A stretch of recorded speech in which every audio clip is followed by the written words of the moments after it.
खुशबू की चर्चा रहती है। उसी तरह असम की राजनीति में अजमल परफ्यूम के मालिक बदरुद्दीन अजमल की नाम की चर्चा रहती है। सेना प्रमुख विपिन रावत के एक बयान के बाद AIUDF पार्टी के चीफ बदरुद्दीन अजमल का नाम फिर से सुर्खियों में है।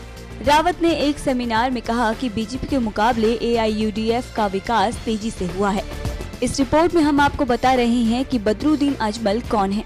12 फरवरी 1950 को मुंबई में एक मिडिल क्लास फैमिली में बदरुद्दीन अजमल का जन्म हुआ था। बदरुद्दीन अजमल के पिता का नाम हाजी अजमल अली था और वो परफ्यूम का काम करते थे। 1951 में उन्होंने ही अजमल परफ्यूम की नींव रखी थी। मुंबई में जन्मे बदरुद्दीन अजमल ने उत्तर प्रदेश के दारुल उलूम देवबंद ने अपनी पढ़ाई पूरी की। 2005 में उन्होंने AIUDF पार्टी बनाई और उसके अगले साल ही असम विधानसभा चुनाव में किस्मत आजमाया।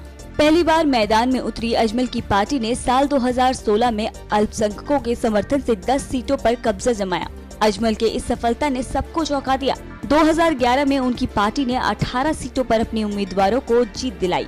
हालांकि 2019 में असम विधानसभा चुनाव में अजमल का किंग मेकर बनने का सपना टूट गया और उनकी पार्टी को सिर्फ 13 सीटें ही मिली। मौलाना बदरुद्दीन अजमल 2019 से लगातार असम के धुबरी से लोकसभा सदस्य हैं, जबकि उनके भाई सिराजुद्दीन अजमल असम के ही बारपेटा से 2014 में चुनाव लोकसभा पहुंचे। लंबी दाढ़ी, सर पर टोपी और कंधे पर असमिलाए गमछा लटकाए रहने वाले बदरुद्दीन अजमल का बिजनेस सिर्फ एक इत्र तक ही सीमित नहीं है। इत्र के अलावा रियल एस्टेट से लेकर चमड़ा उद्योग, स्वास्थ्य सेवाओं और शिक्षा जगत तक वे अपनी पकड़ बनाए हुए हैं।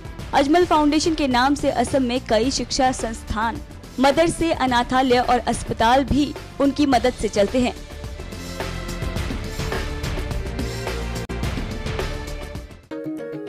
हमारे और नए अपडेट्स जानने के लिए सब्सक्राइब करें हमारा चैनल और प्रेस करें बेल आइकन ताकि कोई वीडियो मिस ना हो।